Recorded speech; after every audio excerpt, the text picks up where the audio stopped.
Hi everybody, it's M.Boll here with our Year 4 history topic. This is our new unit for the spring term 2021, all about Anglo-Saxons and Vikings. We're going to start with a bit of an introduction.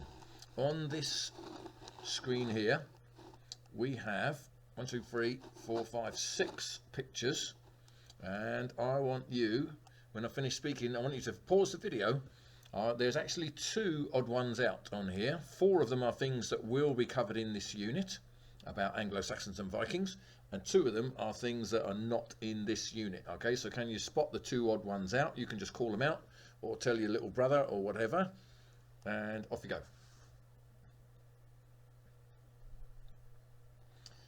Okay, so I think you probably would have got that. There are 4 pictures here that are definitely part of this unit. Here's the first one.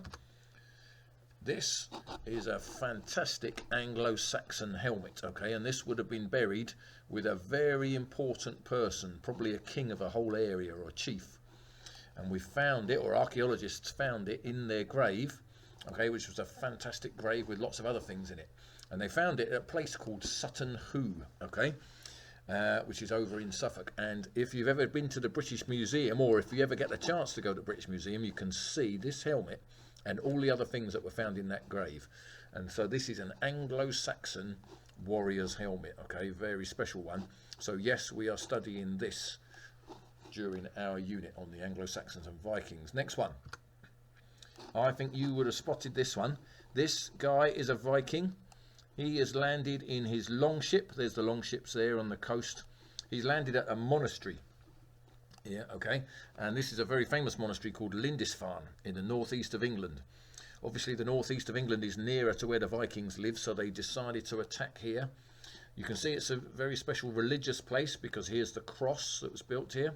And it's on an island. And so they could come there without really many people being able to stop them. The only people who might have been able to stop them are these people, the monks. But as you can see, they haven't got weapons and they're not trained to fight. And a lot of these people here are dead. The church is burning down and the Vikings are taking the things that were in the church. So yes, we are studying the Anglo-Saxons, the first one, and the Vikings. What about the next one? Now, you might have seen this statue in real life. This is in Winchester. So if you go to Winchester to go to the shops or visit the cathedral or anything, here, when you come into the Winchester, the town, on a big roundabout near there is this statue. And this is a famous man called Alfred the Great. And he was king of England. Not all of it, to be fair. He was king of Wessex, which is the capital was at Winchester. That's why his statue is there. And he was king of the west part of Britain, especially the southwest. And he then took on the Vikings and fought them and beat them in a famous battle at a place called Edington. And after that battle, they divided up, this is where the next picture comes in, they divided up Britain between them. This is the Viking bit, the red bit. They also actually had control of a lot of Scotland as well. And this is the bit that King Alfred kept for himself, for Wessex, okay? And he was in alliance with the people in Wales. So he was mainly all around here. Wessex is this bit here.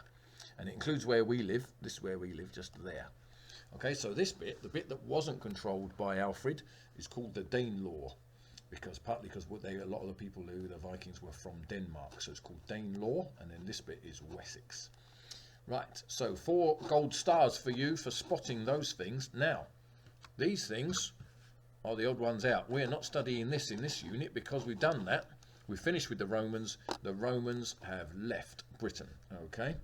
And of course, I'm sure you spotted we're not studying Boris Johnson at the moment. In the future, it might be that children will study the whole COVID-19 pandemic as part of their history lessons. And you will then be able to say, oh, I was there. And you can tell your stories in the future. But at the moment, it's not part of history. It's happening now, so we're not studying it in this unit. So that's an introduction. Now, where does it fit into on the timeline of all the things we study in history at Borden Junior School? So these are all the different topics that we study across the 4 years in history, and they are in their right order, okay, in chronological order. That's a word I need you to know. Chronological order means time order. Now, where are we up to? Well, I'm sure you spotted it. Can you point to the 2 that we're doing this term, well done, it's the Anglo-Saxons and the Vikings. Now we're doing them in year 4. We also studied the Romans in year 4 before Christmas. I'm sure you remember that. These are the topics you did last year in year 3, ancient Egypt and the Stone Age to the Iron Age. And you're going to do the other topics before you leave Borden Junior School. Okay, and you're going to carry on. Your next history unit will be, when you're in year 5, you're going to look at World Wars 1 and 2. Right, now we're going to look at all the things we're doing this term about the Anglo-Saxons and Vikings, and we're going to look at it on a timeline. So here's my timeline. It goes from left to right. So here we are at the beginning of the Anglo-Saxons and Vikings unit, which is in 410 AD. Okay, and in that year, here's the Romans, which we've already studied, and in the year 410 AD, they left. Okay, they left Britain, okay, and they didn't come back. So, the people who were living here, the Britons, they were... I'm just going to turn this radio off. Sorry about this. There we go. Just turning the radio off. They had controlled Britain for about 400 years, as you know, and they've gone. And so here we have the Anglo-Saxons, which includes the famous Sutton Hoo helmet, the warrior's helmet. Then the Vikings started to arrive at Lindisfarne, was their first major attack, the one we saw before, and that was in 793 AD. And here are the Vikings arriving. And they carried on arriving, and then quite a lot of them stayed and settled down. And there was a famous battle with Alfred the Great. There he is, in 878 AD. And then the country was divided into 2, like we said before. And then there was a few other changes, and carried on like that until the date we finished this topic is 1066, when William the Conqueror invaded from Normandy. And we usually date the end of the Anglo-Saxon and Viking period from that date, from 1066, the Battle of Hastings. So we are looking at this period from 410 till 1066.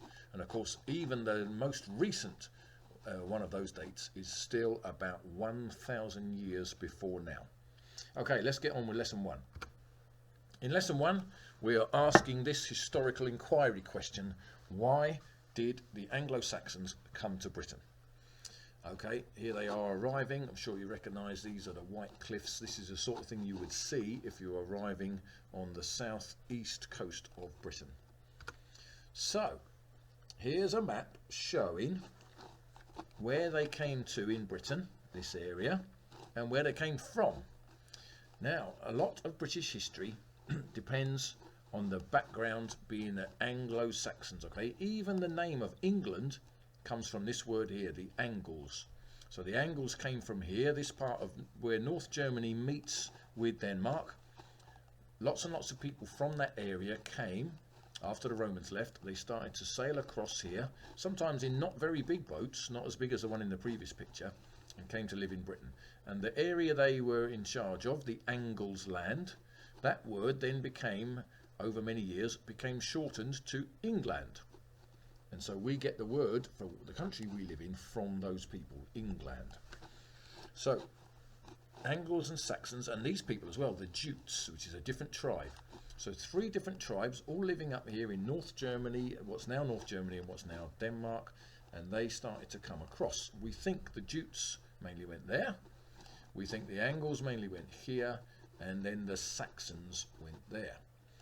We're not quite sure, historians are not quite sure about this area, and as you can see, where we live is up here, okay, in that bit right there.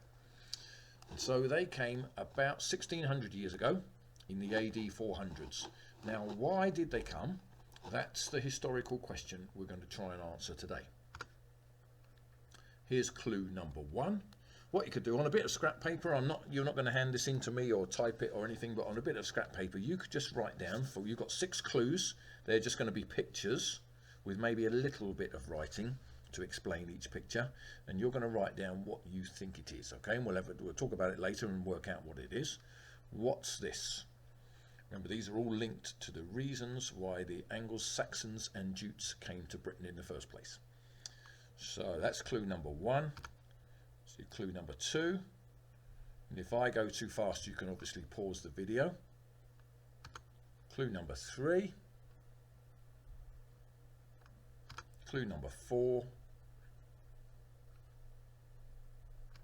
Clue number 5, the Roman troops left in 410 AD, and the Britons don't have any Roman army to protect them anymore.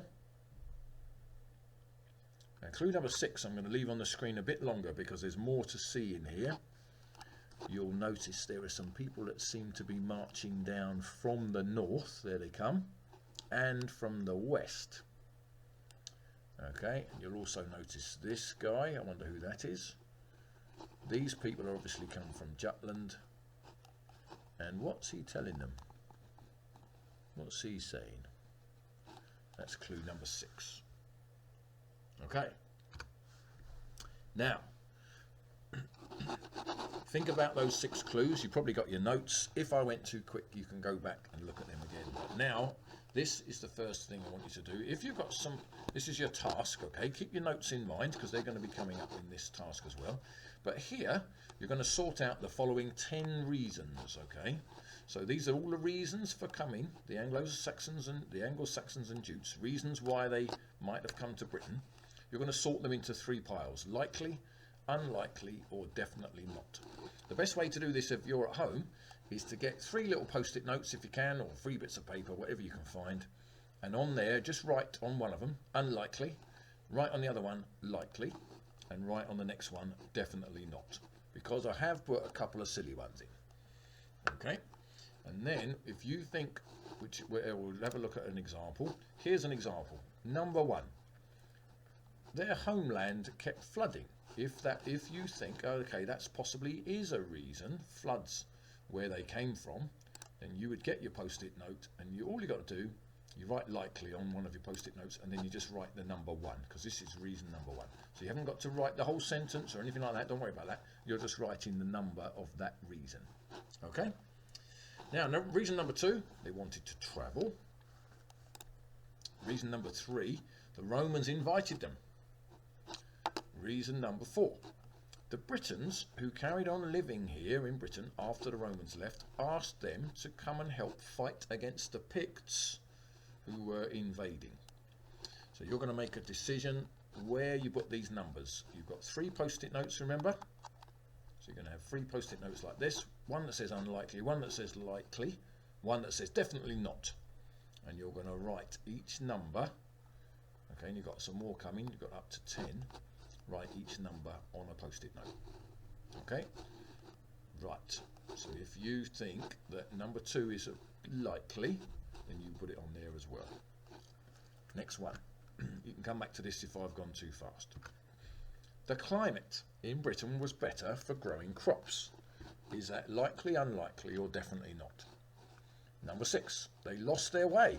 They were, in fact, heading for France. Number 7. There were lots of precious metals in Britain. Number 8. The soil in Britain was good for growing crops and feeding animals. Have a little think about them. Pause this if you want to. Number 9. They were escaping attack at home from the tribes on their borders. And number 10. They wanted to sell their furniture to the Britons. Okay, so here's your 3 post-it notes or bits of scrap paper, whatever. And your task is to put all the numbers on one of these post-it notes. Right, okay, so if I've gone too fast, go back and just pause where you need to, but we're going to crack on. So the ones that were definitely not reasons were number 3 and number 10. The Romans didn't invite them to come, and they definitely didn't want them to come. In fact, they'd been fighting them for many years, and that's one of the reasons they got fed up, the Romans, of being in Britain, is because there were so many people from other countries arriving. And they were more worried about what's going to happen to Rome than they were worried about what's going to happen to Britain, so they took all their soldiers away to protect Rome. So number 3, definitely not. Number 10, sell furniture? No, that's a silly one. They did make a lot of furniture out of wood, and they were very expert craftsmen, the Anglo-Saxons, but they didn't come to sell furniture. Okay, I expect you got them. Now, let's deal with these next. Likely to be a reason. Number 1, yes, their homeland did keep flooding. That's true.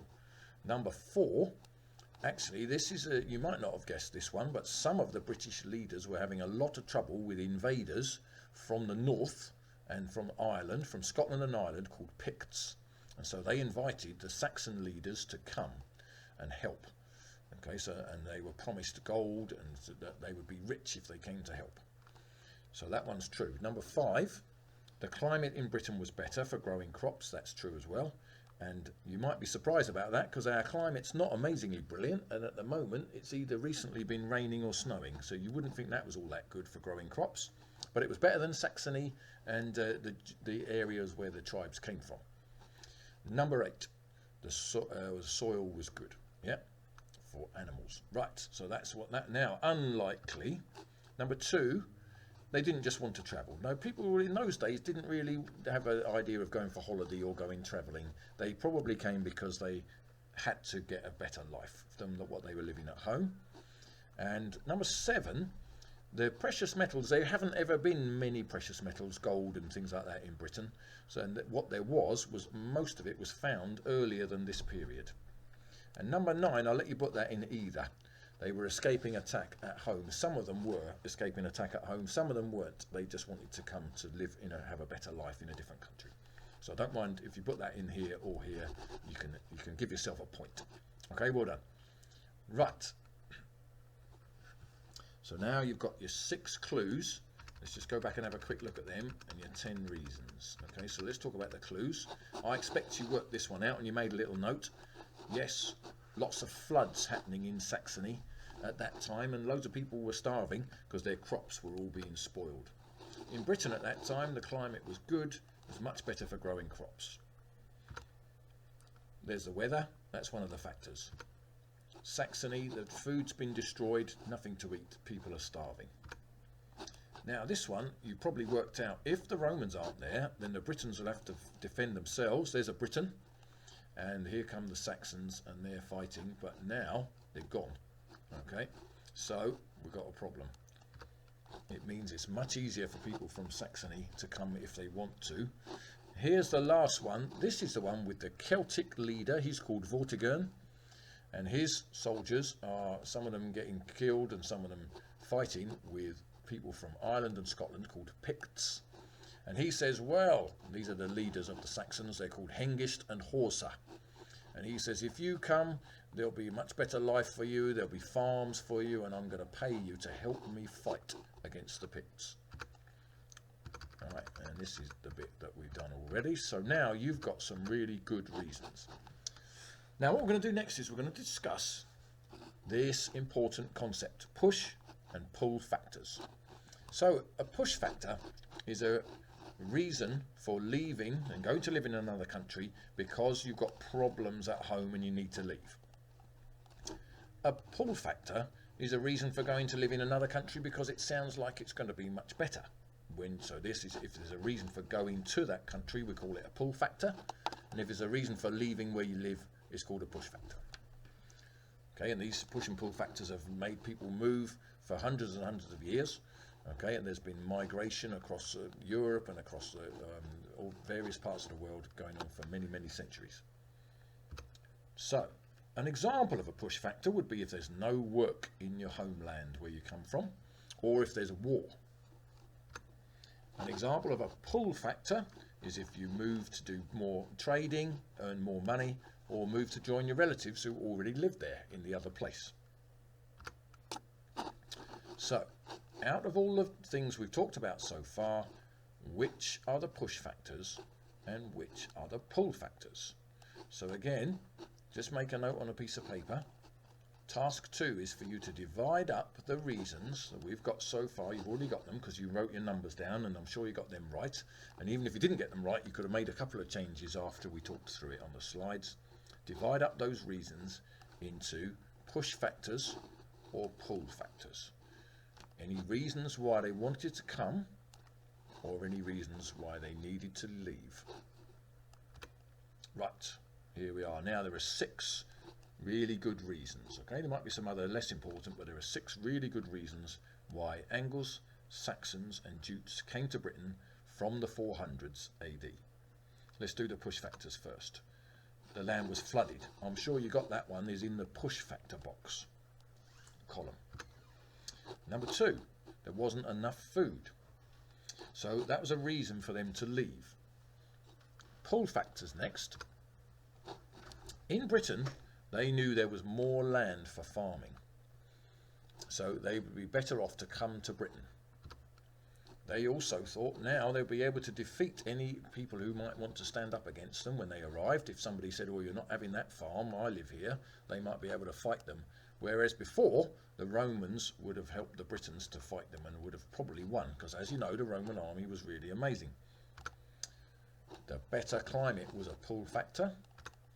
And finally, the Celtic leaders inviting them to come to help them, that was the final pull factor. And they said, if you come, you're going to get rich.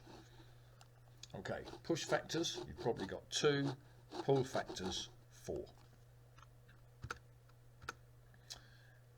Right, now your final task. Now this one, first of all, on a piece of paper like this, you can either print the one I'm going to put onto the school's teams, or you could just draw this exact same table out, pause the video and draw a table like this with your ruler and pencil.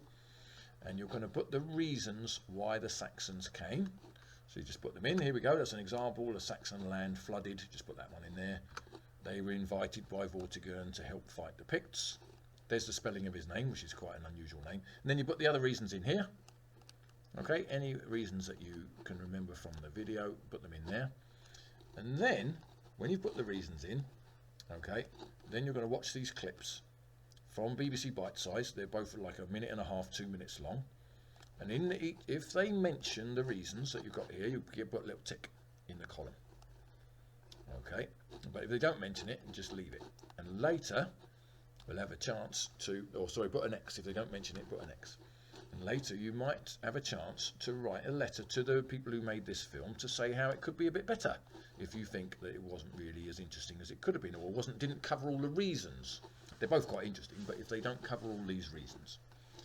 I'm going to put the links on the sway so that you can find them, or if you're here at school, your teacher will show them to you in class. Okay, so you're going to look at these 2 videos. They're both very short. Then you're going to tick or cross here. Okay, that's task number 3. So a reminder then, task 1 is to do your post-it notes. Okay, task 2, divide up the factors into push and pull. Just draw a line down the middle of a piece of paper and write them on. There's 6 main reasons. Push, divide them up into push and pull factors. And task 3, put the reasons into the reason on each row here, and then watch the video and see if they mention the reasons that you think they should mention. Okay, well done. All the best then. Take care. I'll see you later.